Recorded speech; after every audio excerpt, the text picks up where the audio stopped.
Bonjour, bonjour, je m'appelle Fanny Anthony, je suis autrice et lectrice d'imaginaire et aujourd'hui je ne vous parlerai absolument pas des joies de l'administration française. Voilà. Je pensais qu'en devenant une autrice publiée chez Gulfstream le 4 juin prochain pour le premier tome de ma trilogie Monstre Capitaine, de la fantaisie, des hydres, des kraken, des dragons, et finalement il y a bien pire que les hydres, les kraken et les dragons. Il y a l'administration française. Et moi qui pensais avoir fait le plus gros du gros avec la création de mon statut auteur avec l'URSSAF, je me rends compte qu'en fait non, c'était pas fini. Ce n'était pas fini. Puisque je vais avoir la chance de pouvoir participer à une discussion dans le cadre d'une formation, mais aussi d'animer des ateliers d'écriture prochainement. Il va falloir que je facture tout ça. Et donc il fallait que je crée mon entreprise individuelle. Et pour ça, j'ai découvert les joies du site INPI. Enfin, c'était voilà. Mais je vous parlerai pas de ça aujourd'hui, juste quelques petits mots pour vous montrer que dans les coulisses d'une publication d'un livre, dans les coulisses de la construction de ma casquette autrice, il y a des choses beaucoup moins réjouissantes qu'écrire. Et écrire, c'est le sujet d'aujourd'hui et comment réussir à retrouver la motivation à écrire en considérant l'écriture comme un hobby tout à fait ordinaire. Combien de personnes autour de vous vous ont déjà dit « Oh, j'aimerais tellement écrire un roman », mais n'écrivent jamais. C'est un peu normal quand on y réfléchit de se dire que c'est complètement fou de se lancer dans l'écriture d'un roman, un hobby qui va être chronophage, qui va demander beaucoup d'énergie intellectuelle, émotionnelle. C'est un peu comme proposer à un randonneur du dimanche de commencer par le mont Everest. Ça donne pas très envie, c'est très motivant, ça peut mettre beaucoup la pression et ça ne m'étonne pas qu'il y ait peu de personnes qui finalement se lancent dans cette entreprise complètement folle. Et mon propos d'aujourd'hui, c'est de finalement se dire que si on considère l'écriture comme un hobby ordinaire, comme la lecture, comme le sport, comme le dessin, comme la musique, finalement considérer l'écriture comme tous ces hobbies qu'on a l'habitude de voir pratiquer chez davantage de personnes, ça nous permet de renouer avec notre créativité, notre motivation, avec beaucoup moins de pression. La première chose que je souhaite dire, c'est que oui, si l'écriture est un hobby ordinaire, c'est normal de ne pas avoir toujours envie de s'y mettre. J'ai l'impression qu'on se met beaucoup la pression à écrire très régulièrement, voire écrire tous les jours, en se disant si je ne m'y mets pas tous les jours, je ne vais pas avancer parce que écrire un roman, ça va me prendre énormément de temps. Sauf que quand on regarde les autres hobbies, est-ce que quelqu'un qui adore faire de la pâtisserie va se mettre à faire de la pâtisserie tous les jours? Est-ce que quelqu'un qui est fan de foot va avoir des entraînements de foot tous les jours? Finalement, c'est normal de ne pas avoir toujours envie de s'y mettre. C'est normal aussi d'avoir des difficultés à s'y mettre tout en sachant tout en étant vraiment persuadé qu'une fois qu'on sera en train d'écrire, ça va être génial et ça va nous apporter vraiment beaucoup. J'ai l'impression que ça fonctionne comme ça avec la plupart des hobbies, surtout le sport. Combien de fois, avant d'aller au sport, j'étais là, je veux pas y aller. Alors que je sais très bien qu'une fois que j'ai fait ma séance de muscu, je me sens avec plein d'énergie et je suis super motivée. Et souvent, je suis même encore plus productive le restant de ma journée. Donc finalement, des fois, comme pour plein de hobbies, l'écriture, le plus compliqué, c'est ces petites microsecondes de décision de j'ouvre mon ordinateur et je m'y mets. J'avais entendu un auteur, je crois que c'est Neil Gaiman, qui expliquait que il ne se donnait pas des rendez-vous d'écriture, mais il se donnait des rendez-vous où il devait se mettre devant son document. En gros, il se disait, je me pose devant mon document 15 minutes par jour. Et donc, il ouvre son ordinateur, il se dit, bon, je m'assois devant mon document, je le regarde. Et en fait, forcément, avoir 15 minutes en fait, d'écriture, ou 15 minutes de je suis devant mon ordinateur et je ne fais rien, en fait, ça déclenche vite l'envie de faire quelque chose. On va reparcourir les derniers mots écrits, on va se dire, ah bah tiens, je vais écrire. Et très régulièrement, ces 15 minutes se transformaient en plusieurs heures, juste parce qu'il se mettait moins la pression à se dire, je vais pas écrire, je vais juste ouvrir mon document. Et je pense que rien que pouvoir changer son état et sa disposition mentale à ce moment-là, ça peut vraiment nous aider à nous mettre moins la pression. Et comme pour plein de hobbies, c'est aussi la régularité qui va nous permettre de progresser. Je pense notamment au sport, au dessin. C'est en écrivant régulièrement qu'on va pouvoir voir nos progrès et avoir envie de continuer parce qu'on voit nos progrès. Je pense notamment au sport, ça va faire 1 an que je me suis mis à la musculation et j'ai un petit carnet où je note mes circuits, mes répétitions, les exercices que je fais.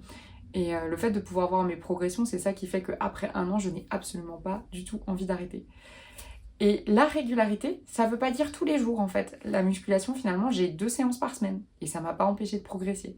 Après, oui, c'est sûr que là, au bout d'1 an, je me dis, tiens, tu pourrais rajouter une séance là ou une séance de cardio à un autre endroit. Je vais avoir envie de jouer sur mes marges de progrès, mais en tout cas, j'ai pas eu besoin de commencer par des habitudes quotidiennes de musculation.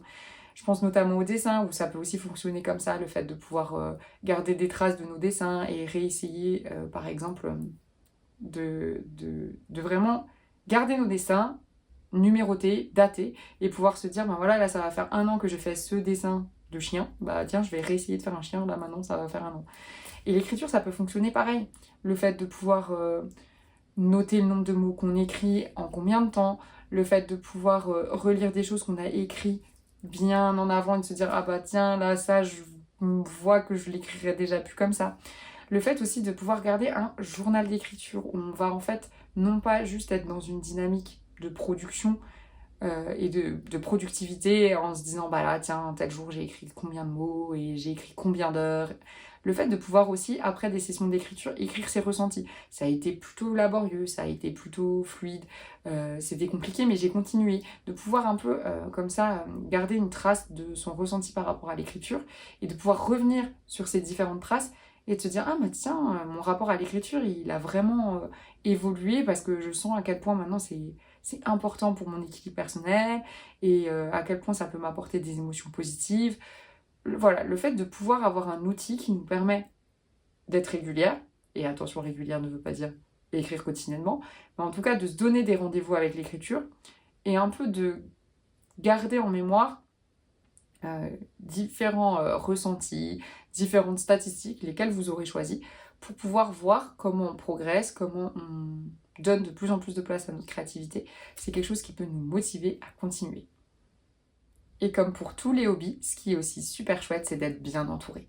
Les clubs de sport, les clubs d'échecs, les clubs de lecture, c'est finalement le fait d'avoir un rendez-vous social avec des personnes qui vont nous donner tout le temps envie d'y retourner. Et moi, ça a été la grande découverte il y a bientôt 2 ans, le fait de pouvoir trouver des writing buddies sur un Discord qui m'a permis d'avoir envie d'écrire. Souvent, je me connecte sur le Discord, je vois qu'il y a des sessions en cours, des personnes qui se sont mises en cam. Je me dis, allez, c'était pas prévu, mais j'y vais. Et c'est le fait de pouvoir savoir que je vais partager ma passion avec des personnes qui adorent aussi écrire, qui me donne envie encore plus d'y retourner. Parce que je sais que si j'ai un blocage, j'ai des personnes vraiment géniales à qui en parler et qui vont pouvoir m'aider à décortiquer tout ça, qui vont pouvoir aussi me pimper quand j'ai un petit souci de confiance en soi. Donc vraiment, bien vous entourer, c'est la clé. Pour garder sa motivation intacte et continuer de progresser, c'est aussi chouette de regarder les autres faire. Des personnes qui dessinent, qui adorent regarder des tutos YouTube, des personnes qui sont fans de foot et qui regardent des matchs de foot, c'est un peu la logique. Et pour écrire, ce qui est important pour moi, c'est de lire. Mais de lire avec passion et lire activement.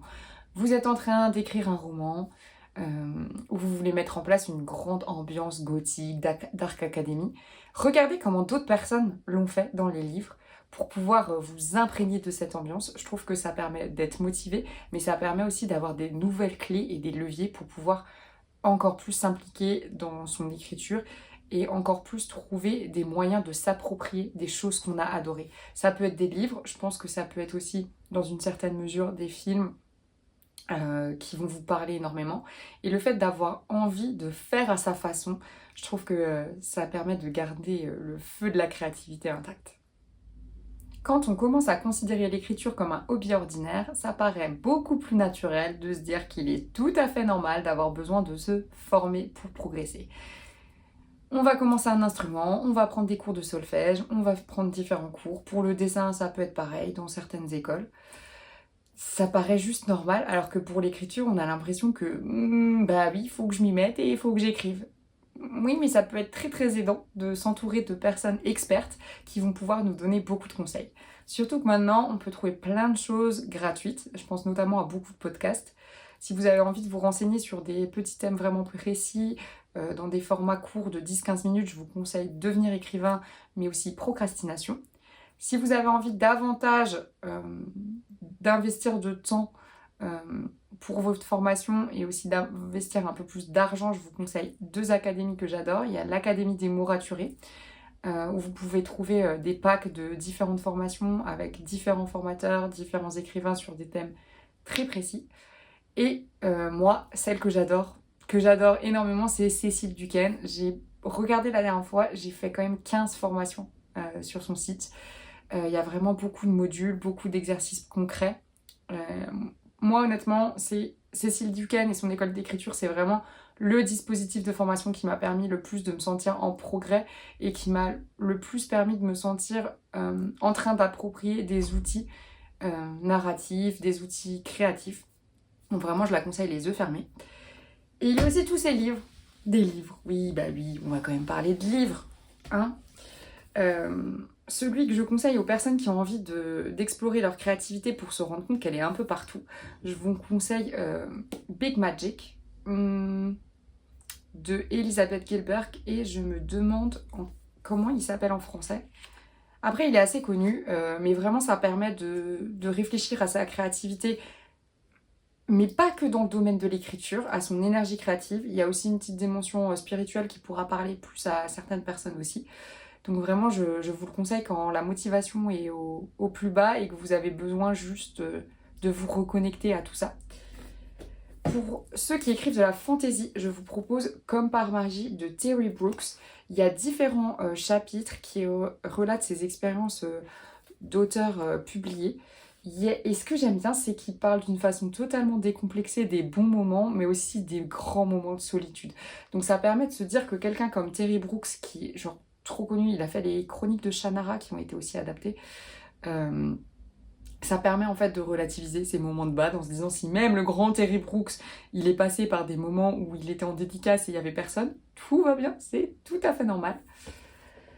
Un outil plus pour la réécriture, mais si vous avez envie d'enrichir tous vos vocabulaires par rapport aux émotions, c'est le thésaurus des émotions, pour voir comment les personnages vont pouvoir exprimer justement leurs émotions de façon tout à fait différente. Je pense que c'est un outil génial pour la réécriture qui permet aussi d'enrichir énormément son vocabulaire et sa façon de voir comment on va permettre d'émouvoir le lecteur grâce à nos personnages.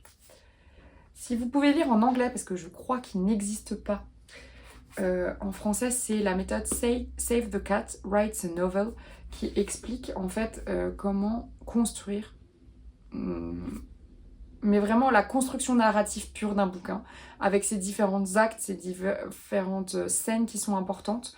Et ça permet un peu avec des exemples vraiment concrets, parce qu'il décortique des livres pour montrer comment en fait l'intrigue avance. Donc ça, j'ai trouvé ça vraiment chouette. Et si vous êtes un peu perdu sur comment en fait commencer une histoire, avoir l'impression qu'elle avance, comment aller vers le dénouement, c'est un outil narratif vraiment chouette et beaucoup plus digeste que l'anatomie du scénario de John Truby, aussi connu sous le nom de La Brique, qu'on a beaucoup de mal à digérer. Alors celui-ci, je ne le conseille pas du tout pour quelqu'un qui vraiment commence à écrire son premier roman en 2026, mais pour les personnes qui veulent aller plus loin, pour se rendre compte des ressorts scénaristiques qui peuvent faire démarrer un roman très bien, ou au contraire se rendre compte que là, j'avais capté qu'il y avait un problème de rythme dans mon intrigue, mais en fait c'était pour ça. Mais voilà, je pense qu'il faut quand même avoir une capacité à prendre du recul sur cette méthode qui est donnée pour pouvoir se l'approprier. En fait, je pense que si on se lance dans l'anatomie de John Truby en se disant je vais le prendre et je vais tout faire à la lettre et comme ça mon roman il va être parfait, je pense qu'il y a de quoi se fracasser la tête contre un mur. Parce que c'est écrit avec beaucoup d'exemples de films plus que de livres. Donc déjà, je pense qu'il y a des choses qu'on peut s'approprier différemment quand on écrit de la fiction, qui devra devenir un roman. Mais en plus, c'est tellement prescriptif et tellement précis sur plein de points que je pense qu'il faut avoir le recul nécessaire pour se dire « Ah, ça, je vais prendre parce que ça m'intéresse vachement et je vois comment je vais me l'approprier. » Mais voilà, moi, je l'ai beaucoup annoté, j'ai lu plein de petites choses Et ça va me permettre de le relire, mais de relire que les post-it, pour se dire « Ah oui, tiens, ça, j'avais trouvé ça intéressant ». Et enfin, pour ceux qui écrivent de la littérature jeunesse, j'ai Écrire comme une abeille de Clémentine Beauvais, qui est juste ma Bible. Ma Bible pour se rappeler pourquoi j'écris en fait pour la jeunesse. Parce que on a un peu un parcours historique de la littérature jeunesse, des thématiques qui reviennent en littérature jeunesse, et vraiment de l'album au roman pour adolescents. Et elle prend vraiment tous les points importants sur comment sont les personnages en littérature jeunesse, comment sont construites les intrigues en littérature jeunesse, et, et surtout pourquoi, et quels messages en fait au fur et à mesure ont été importants en littérature jeunesse. Et c'était génial. Franchement, c'était génial parce que ça m'a donné plein d'idées et ça m'a permis aussi de me rendre compte à quel point pour moi la littérature jeunesse est importante et pourquoi je veux continuer à écrire de la littérature jeunesse. Et c'est vraiment un genre tout à fait accessible avec une mise en page super aérée. Donc ne vous inquiétez pas si vous avez l'impression que oh, il est grand. Il se lit super vite et je pense que... En fait, un peu comme tous les livres là que je vous montre, j'ai envie de les relire maintenant. C'est malin ça. Et enfin, pour finir cette vidéo, si écrire est un hobby ordinaire, c'est normal de lutter continuellement pour trouver sa place dans notre emploi du temps. Mais ça vaut le coup. Ça vaut le coup pour notre équilibre personnel, ça vaut le coup pour notre santé mentale.